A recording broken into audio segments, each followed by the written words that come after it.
प्रिय विद्यार्थियों, नमस्कार। हमारी भूमिका यूट्यूब चैनल से जुड़े हुए सभी विद्यार्थियों का मैं हार्दिक स्वागत करती हूँ, अभिनंदन करती हूँ। हमें घरों में रहना है, सुरक्षित रहना है और अध्ययन करते हुए एक श्रेष्ठतम लक्ष्य को प्राप्त करना है तथा कोरोना को हराना है। पिछले वीडियो में हम हमारा एक पाठ राजिया कृपाराम खड़िया द्वारा रचित राजियारा सोरठा का अध्ययन कर रहे थे, जिसके आधे सोरठों का अध्ययन हम कर चुके हैं और शेष बचे हुए सोरठों का अध्ययन आज हम करेंगे। पिछले वीडियो में हमने पढ़ा है कि कृपाराम खड़िया राजस्थानी भाषा के साहित्यकार हैं, जिन्होंने अपने प्रिय सेवक राजिया का नाम अमर करने के लिए सोरठों का सृजन किया, जो राजियारा सोरठा के नाम से जाने जाते हैं। आज हम पढ़ने जा रहे हैं राजियारा सोरठा भाग 2। हिम्मत कीमत होय बिन हिम्मत कीमत नहीं, करे न आदर कोई रद कागज जू राजिया। ये सोरठा हमने 12वीं क्लास में भी पढ़ा है। हिम्मत कीमत होय, इस सोरठे के माध्यम से कवि कृपाराम खड़िया ने जीवन में हिम्मत और पराक्रम के महत्व को बताया है। और किस उदाहरण के माध्यम से?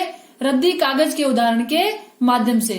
कवि कृपाराम खड़िया कहते हैं राजिया को संबोधित करते हुए कि हे राजिया, हिम्मत कीमत होय बिन हिम्मत कीमत नहीं। मनुष्य के अंदर यदि साहस, पराक्रम और हिम्मत है तो ही उसकी कीमत होती है, उसका महत्व होता है। अर्थात मनुष्य का महत्व उसके साहस, उसकी हिम्मत, उसके पराक्रम से होता है। यदि मनुष्य के अंदर हिम्मत नहीं है तो उसकी कोई कीमत नहीं है, अर्थात उसका कोई सम्मान नहीं है। करे न आदर कोई रद्द कागज जू राजिया। जिस प्रकार से रद्दी कागज को मोड़ कर कचरा पात्र में फेंक दिया जाता है, उसका कोई आदर और सम्मान नहीं करता है। और जो कागज काम का होता है उसको हम संभाल कर रखते हैं, उसका आदर करते हैं, उसका ध्यान रखते हैं। ठीक उसी प्रकार से यदि हमारे अंदर हिम्मत है, किसी भी कार्य को करने का साहस है, तो हमारा सर्वत्र सम्मान होगा। और यदि हम कमजोर होंगे, कायर होंगे, तो हमारा रद्दी कागज के समान कोई सम्मान नहीं करेगा। तो यहाँ पर रद्द कागज जू राजिया कौन सा अलंकार है? उदाहरण अलंकार है। ठीक है, सोरठा छंद है और भाषा राजस्थानी भाषा है, मैं आपको बता चुकी हूँ। अगला सोरठा हम देखते हैं। उपजावे अनुराग कोयल मन हरकत करे, कड़वो लागे काग रसना रागुण राजिया। इस सोरठे के माध्यम से, इस सोरठे में कृपाराम खड़िया ने कोयल और काग के उदाहरण के माध्यम से विनम्र और मधुर वाणी के महत्व को उजागर किया है। देखिए कितना सुंदर सोरठा है। उपजावे अनुराग, अनुराग का मतलब होता है प्रेम। कोयल मन हरकत करे, कोयल तो आपने देखी होगी। कोयल और काग दोनों काले रंग के होते हैं, दोनों आकार में, रंग रूप में एक जैसे होते हैं, लेकिन उनकी वाणी के कारण दोनों का प्रभाव बिल्कुल एक दूसरे के विपरीत होता है। कृपाराम खड़िया कहते हैं कि कोयल अपनी मधुर वाणी के कारण सबके मन में अनुराग, प्रेम उत्पन्न करती है। कोयल अपनी मधुर वाणी के कारण सब मनुष्य के हृदय में, सबके हृदय में प्रेम उत्पन्न करती है। सबका मन हरकित प्रसन्न कर देती है, सबका मन हरकत कर देती है, प्रसन्न कर देती है, सबके मन में प्रेम उत्पन्न कर देती है। कड़वो लागे काक रसना रागुण राजिया। और कौवा अपनी कर्कश ध्वनि के कारण, अपनी कर्ण कटु ध्वनि के कारण सबको बुरा लगता है। रसना रागुण राजिया, हे राजिया, ये तो जिह्वा के गुण है, रसना के गुण है। अर्थात हमें कोयल की तरह मधुर और विनम्र वाणी में वार्तालाप करना चाहिए, सबके साथ मधुर वाणी से बात करनी चाहिए। तो हम मधुर वाणी के कारण सबके हृदय में कोयल की तरह स्थान बना सकते हैं, प्रेम उत्पन्न कर सकते हैं।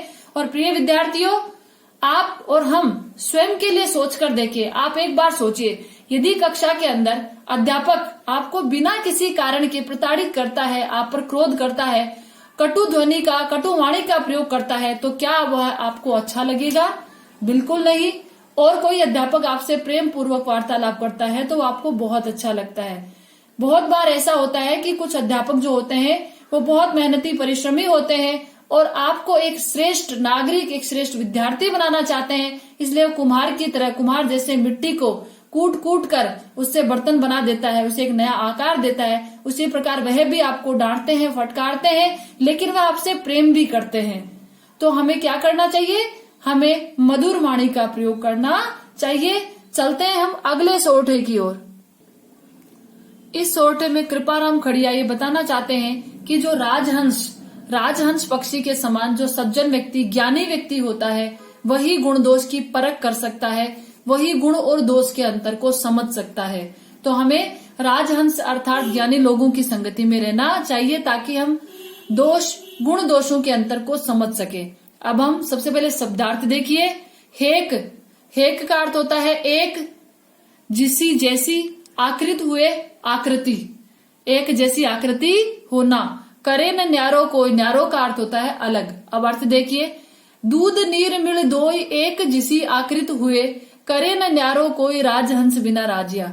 कवि कृपाराम खड़िया कहते हैं कि हे राजिया, जिस प्रकार से दूध और नीर, जल, दूध और जल मिलकर दोनों एक जैसी आकृति धारण कर लेते हैं, हेक जिसी आकृत हुए, दूध और जल मिलकर दोनों एक जैसी आकृति धारण कर लेते हैं, करे न न्यारो कोई, उन्हें अलग अलग कोई भी नहीं कर सकता, राजहंस बिना राजिया। केवल राजहंस ही ऐसा होता है जो दूध और पानी के मेल में से दूध पी लेता है और पानी को छोड़ देता है। प्रिय विद्यार्थियों, कितनी विशेष बात यहाँ पर बताई गई है। हम घर में जब दूध गर्म करते हैं तो उसमें पानी डालते हैं। दूध में पानी मिलाने के बाद क्या कोई दूध और पानी को अलग अलग कर सकता है? इसीलिए तो हम अक्सर कहते हैं कि ऐसे घुल मिल कर रहो जैसे दूध और पानी, अर्थात दोनों को कोई अलग नहीं कर सकता है। लेकिन राजहंस जो पक्षी होता है, ऐसा माना जाता है कि वह दूध और पानी के घोल में से दूध पी लेता है और जल को छोड़ देता है। तो इस सोरठे के माध्यम से राजहंस को नहीं, मनुष्य को समझाना चाहते हैं कि जो गुणी ज्ञानी व्यक्ति होता है वह दूध और जल के मिश्रण की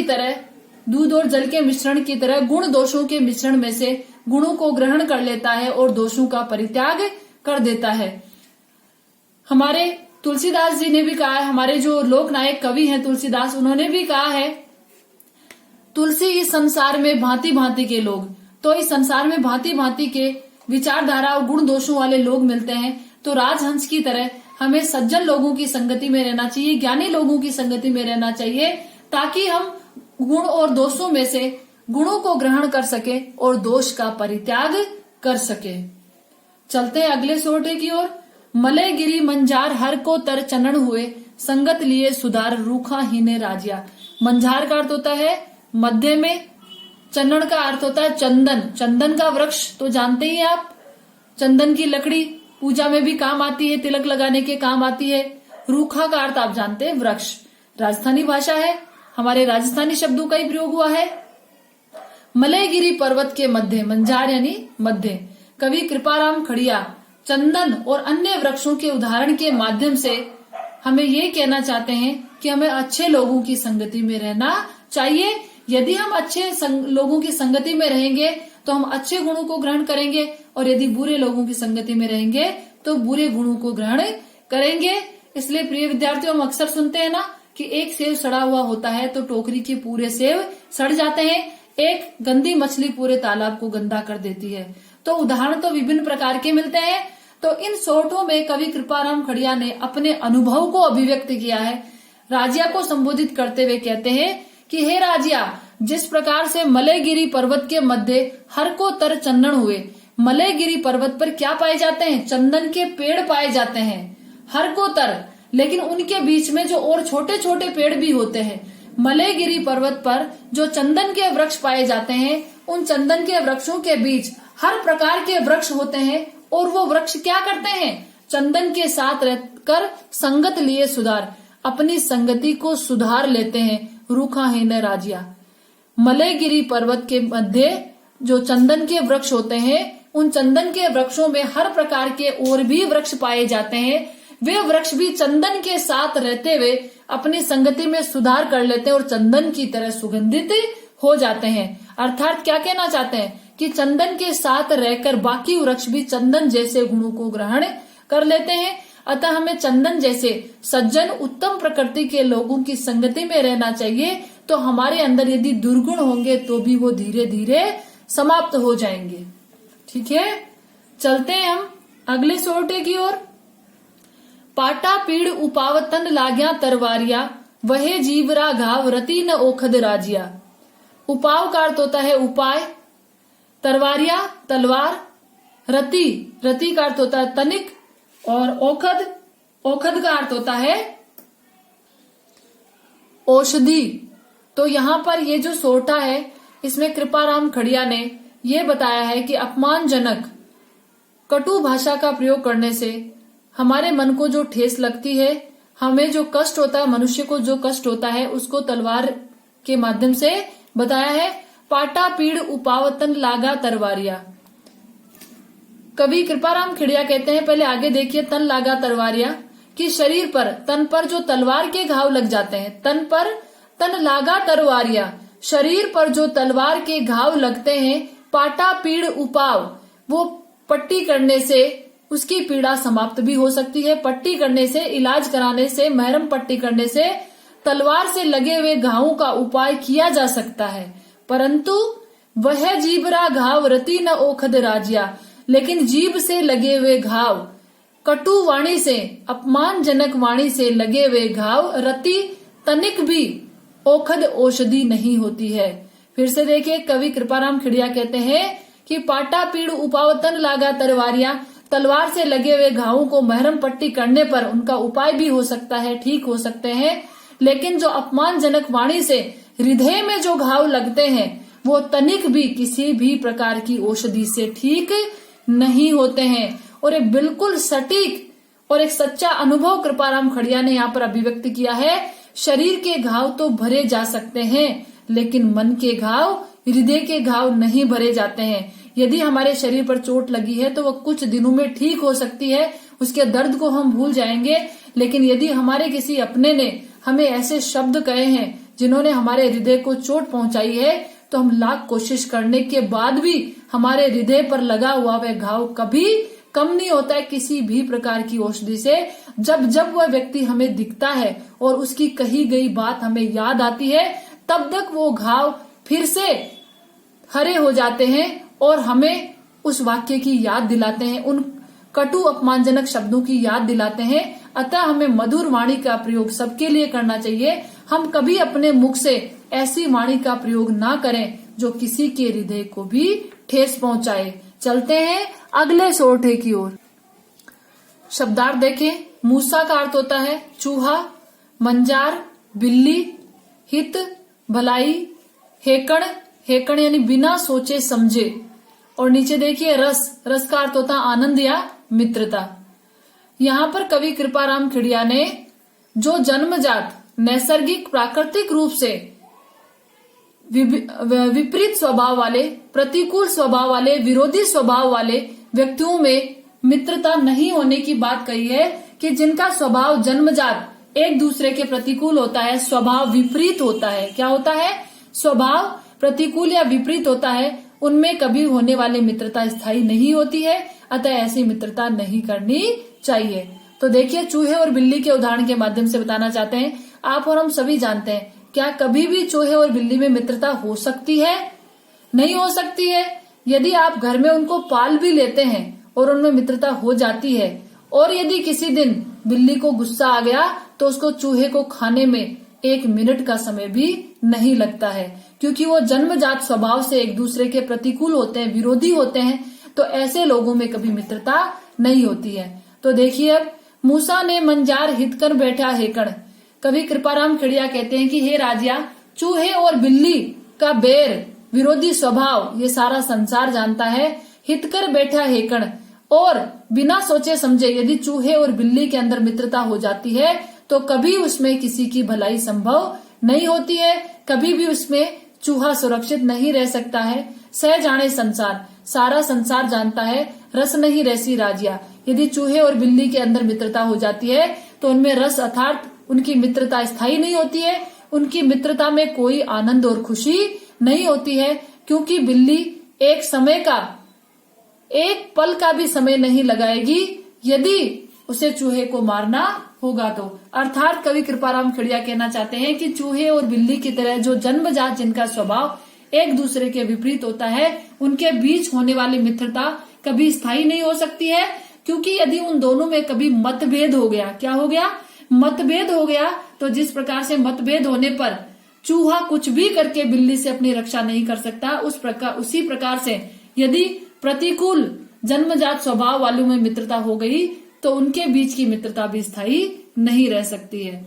शैली उपदेशात्मक है और बहुत ही गहरी बात, लोक जीवन के अनुभव पर आधारित बात कृपाराम खिड़िया ने यहाँ पर कही है। हम देखते हैं अगला सोठा। खड़ गुड़ अण खुताए एक भाव करे आदर, ते नगरी हुताए रोही आछी राजिया। खड़, गुड़ और खुताए। खड़ को देखिए, जब हम तेल निकलवाते हैं घानी से तो तेल निकलने के बाद जो तलछट शेष बचती है, जो हमारे हम जानवरों को खिलाते हैं, गाय भैंस को जो खिलाते हैं पानी में भिगोकर, वह खड़ होती है। गुड़ आप जानते हैं। और खुताए का अर्थ होता है अनाज निकलने के बाद जो भूसी बचती है। तो यहाँ पर खड़, गुड़ और भूसी के उदाहरण के माध्यम से कवि कृपाराम खिड़िया ने कहा है कि जिस स्थान पर गुण और अवगुण में कोई अंतर करने वाला नहीं होता है, उस नगर से तो किसी निर्जन स्थान पर रहना अच्छा है। ऐसा एक दोहा, एक सोठा हम सबसे पहले भी पढ़ चुके हैं। तो देखिए अब इसका अर्थ। कवि कृपाराम खिड़िया कहते हैं कि हे राजिया, जहां पर खड़, गुड़ और खुताए यानी भूसी, खड़, गुड़ और भूसी को एक भाव, एक समान भाव से आदर दिया जाता है, एक समान महत्व दिया जाता है, ते नगरी हुताए, ऐसी नगरी से तो रोही आछी राजिया, ऐसी नगरी से तो, ऐसे लोगों के बीच रहने से तो किसी निर्जन स्थान पर जाकर रहना अच्छा है। अर्थात जिस नगर में गुण और अवगुण के बीच कोई अंतर करने वाला नहीं होता है, ऐसे नगर से तो किसी निर्जन स्थान पर जाना अच्छा है, अकेले रहना ज्यादा अच्छा है। यह बात कृपाराम खिड़िया यहाँ पर बताना चाहते हैं। इसके ऊपर एक लोकोक्ति सटीक प्रतीक होती है, सब धान 22 पसेरी, अर्थात सभी प्रकार के धान को एक प्रकार से देखना, उनकी कीमत का, उनके महत्व का पता नहीं होना। चलते हैं हम अगले सोठे की ओर। घणघण साबड़ घाय, नह फूटे पहाड़ निवड़, जड़ कोमल विद जाए, राय पड़े जद राजिया। शब्दार्थ देखिए, साबड़ का अर्थ होता है बड़ा हथौड़ा। हथौड़े देखे आपने जिससे हम पत्थर तोड़ते हैं। नह का अर्थ होता है नहीं, पहाड़ का अर्थ होता है पहाड़, और निवड़ का अर्थ होता है, निवड़ का अर्थ क्या होता है? कठोर। पहाड़ क्या होते हैं? कठोर होते हैं। फिर नीचे देखिए, राय, राय का अर्थ होता है दरार या फूट। क्या होता है? दरार या फूट। और जद का अर्थ होता है जब। अब देखिए व्याख्या। इस सोरठे में कवि कृपाराम खिड़िया ने यह संदेश दिया है कि हमें अपने रिश्तों को, अपनी मित्रता को और परिवार को दरार या फूट से बचाकर रखना चाहिए। हमारे रिश्ते, हमारा परिवार और हमारे समाज या देश, हम कुछ भी ले सकते हैं, उसे हमें किससे बचाकर रखना चाहिए? आपसी मतभेदों से, आपसी मतभेदों से, दरार से, फूट से बचाकर रखना चाहिए। क्योंकि फूट पड़ने पर क्या होता है? जैसे शक्तिशाली रावण का अंत हो गया था, वैसे ही किसी का भी अंत हो सकता है फूट पड़ने पर। इसीलिए कहते हैं घर का भेदी लंका ढाए, घर का भेदी लंका ढाए। लोकोक्ति इस पर सटीक प्रतीत होती है। देखिए, घणघण साबड़ धाय, न फूटे पहाड़ निवड़। कवि कृपाराम खिड़िया कहते हैं कि हे राजिया, जिस प्रकार से बड़े हथौड़े के प्रहार से भी, बड़े हथौड़े के भारी प्रहार से भी जो कठोर पहाड़ नहीं टूटते हैं, एक भारी हथौड़े से भारी प्रहार करने पर भी, तेज प्रहार करने पर भी जो पहाड़ नहीं टूटते हैं, वे ही पहाड़ जड़ कोमल विद जाए, राय पड़े जद राजिया। यदि उसी पहाड़ के अंदर राय, दरार पड़ जाती है, राय क्या पड़ जाती है? दरार। जद, जब उस पहाड़ के अंदर दरार पड़ जाती है तो क्या होती है? एक पौधे की कोमल जड़ भी उसे भेद कर खड़ी हो जाती है। तो ये काम कब हुआ? जब दरार पड़ी। आप और हम देखते हैं ना, हमारे आसपास में कितने पहाड़ हैं, चट्टाने हैं, उनके अंदर से पौधे खड़े हुए हैं। कितनी बार आप देखते हो कि हमारे घर के ऊपर टंकी बनी हुई है, पानी की टंकी है, या हमारा घर है, यदि उसमें जरा सी भी दरार पड़ जाती है और उसमें किसी पौधे के बीज गिर जाते हैं तो वह पौधा भी खड़ा हो जाता है। और कितनी बार एक पत्थर को भी हम हथौड़े से नहीं तोड़ सकते हैं। तो ये सब काम किसके कारण से हुआ? दरार के कारण से, फूट के कारण से। तो फिर से देखिए, कवि कृपाराम खिड़िया कहते हैं कि हथौड़े के बाहरी प्रहार से भी जो कठोर पहाड़ नहीं टूटते हैं, यदि उनमें दरार पड़ जाती है तो पौधे की कोमल जड़ भी उन्हें भेद देती है। कवि कृपाराम खिड़िया पहाड़ को नहीं कहना चाहते हैं, वे हमें कहना चाहते हैं। वे अपना अनुभव बताते हैं कि हमें अपने परिवार और समाज को, अपने रिश्तों को, अपनी मित्रता को मतभेदों से, आपसी मतभेदों से और फूट से बचाकर रखना चाहिए। अन्यथा यदि उनमें फूट पड़ गई तो उसका कोई भी फायदा उठा सकता है, हमारे रिश्तों को, हमारी मित्रता को बड़े से पहाड़ की तरह नष्ट करने में सक्षम हो सकता है। अतः हमें क्या नहीं करना चाहिए, मतभेद और फूट नहीं फैलानी चाहिए। हम हमारा आज का अंतिम सोटा देखते हैं। पय मीठा कर पाक जो इमृत सींचियो, उर कड़वाई आक रंचन मुके राजिया। शब्दार्थ देखिए। सबसे पहले पय, पय का अर्थ होता है दूध, दूध या जल कुछ भी ले सकते हैं। पाक, पाक का अर्थ होता है पकाना। इमृत, इमृत का अर्थ आप जानते हैं अमृत। और नीचे देखिए आक, आक का पौधा जानते हैं, मदार आक का पौधा भगवान शिव भोलेनाथ को शिवरात्रि पर जिसके हम पुष्प तोड़कर चढ़ाते हैं वही पौधा। रंच का मतलब होता है तनिक और मुके का अर्थ होता है कम होना। अब यहाँ पर कवि कृपाराम खड़िया ये बताना चाहते हैं कि मनुष्य का जो जन्मजात स्वभाव होता है, जो जन्मजात यदि उसके अंदर ईर्ष्या या दुर्गुण है तो उसको कभी भी समाप्त नहीं किया जा सकता है, उसके प्राकृतिक गुणों को नहीं बदला जा सकता है। तो देखिए, पय मीठा कर पाक जो इमृत सींचियो, उर कड़वाई आक रंचन मुके राजिया। कवि कृपाराम खड़िया कहते हैं कि आक का पौधा, नीचे देखिए, आक का पौधे को यदि मीठे दूध या जल में पकाओ, आक के पौधे को कितने भी मीठे दूध या जल में पकाओ या फिर उसे अमृत से सींच दो, अमृत से सींच दो, उर कड़वाई आक, लेकिन आक के हृदय की जो कड़वाई है, उसका जो कड़वापन है, रंचन मुके राजिया, वह तनिक भी कम नहीं होता है। अर्थात राजिया यहाँ से क्या कहना चाहते हैं, कवि कृपाराम खड़िया राजिया को संबोधित करते हुए हमें ये कहना चाहते हैं कि जो लोग जन्मजात ईर्ष्यालु होते हैं, जो लोग जन्मजात कुटिल होते हैं, आग की तरह ईर्ष्यालु होते हैं, उनके साथ कितना भी मधुर संबंध क्यों न बनाया जाए, वे अपने स्वभाव में कभी परिवर्तन नहीं करते हैं। इस प्रकार से हम कृपाराम खड़िया के सभी सोटे पढ़ चुके हैं।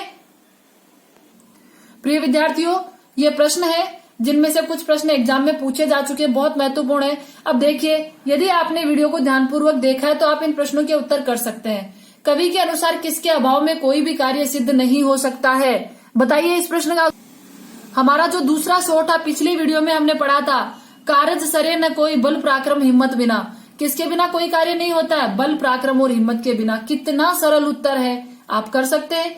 दूध और नीर को कौन अलग अलग कर सकता है, बता सकते हैं ना, राजहंस।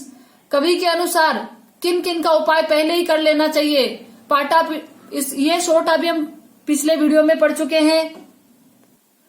किसका उपाय कर लेना चाहिए, हमने पढ़ा था ना सोटे में, कौन से सोटे में पढ़ा था, छठे सोटे में हमने पढ़ा था कि शत्रु रोग और दावानल का उपाय पहले ही कर लेना चाहिए, अन्यथा ये फैलने के बाद। कौन सी जगह चंदन के वृक्ष पाए जाते हैं, कितना सरल प्रश्न है। मलयगिरी पर्वत अभी पढ़ा था, किसके घाव कभी नहीं भरते हैं, वाणी के, जिह्वा से दिए गए जो घाव होते हैं वो कभी नहीं भरते हैं। वेरी मोस्ट इंपोर्टेंट है यह प्रश्न, 9वां प्रश्न पूछा जा चुका है। अस्वाभाविक मित्रता के घातक परिणाम होते हैं, संकलित अंश के आधार पर स्पष्ट कीजिए। और 10वां प्रश्न वेरी मोस्ट इंपोर्टेंट, दोनों प्रश्न फिर से देखिए, 9वां और 10वां प्रश्न वेरी मोस्ट इंपोर्टेंट है, आप इनको अच्छे से करें। जन्मजात प्रवृत्तियों में बदलाव असंभव है, संकलित अंश के आधार पर बताइए। तो कौन सा था कि जन्मजात प्रवृत्तियों में बदलाव नहीं हो सकता है। इस प्रकार के 2-3 दोहे हैं जो आप छांट कर लिखेंगे। जैसे पय मीठा कर पाक, ये हमने पढ़ा था कि आंख का जो जन्मजात स्वभाव होता है उसमें कभी परिवर्तित नहीं होता है। और दूसरा कौन सा पढ़ा था हमने, आप बता सकते हैं कौन सा था, मूसा ने मंजार, उनका भी जन्मजात स्वभाव कभी परिवर्तित नहीं होता है। और भी दो हैं, लेकिन जो ऊपर वाला प्रश्न है, अस्वाभाविक मित्रता के घातक परिणाम होते हैं, कौन सा सोटा आएगा इसमें, मूसा ने मंजार हित कर बैठा है कण सह जाने संसार, रस नहीं रहसी राजिया। चूहे और बिल्ली की मित्रता के घातक परिणाम होते हैं। इसके माध्यम से कवि कृपाराम खड़िया क्या कहना चाहते हैं, ये आपको यहाँ पर बताना है। तो आप देख सकते हैं, यदि वीडियो आपने ध्यानपूर्वक देखा है तो आप सभी प्रश्नों के उत्तर लिख सकते हैं। फिर मिलते हैं अगले वीडियो में, तब तक के लिए धन्यवाद। और आप सभी से यही गुजारिश है कि आप अपने घरों में रहे, सुरक्षित रहे और वीडियो को अधिक से अधिक विद्यार्थियों तक, अपने दोस्तों तक शेयर करें ताकि सभी घर बैठे अध्ययन कर सके। शुभ रात्रि।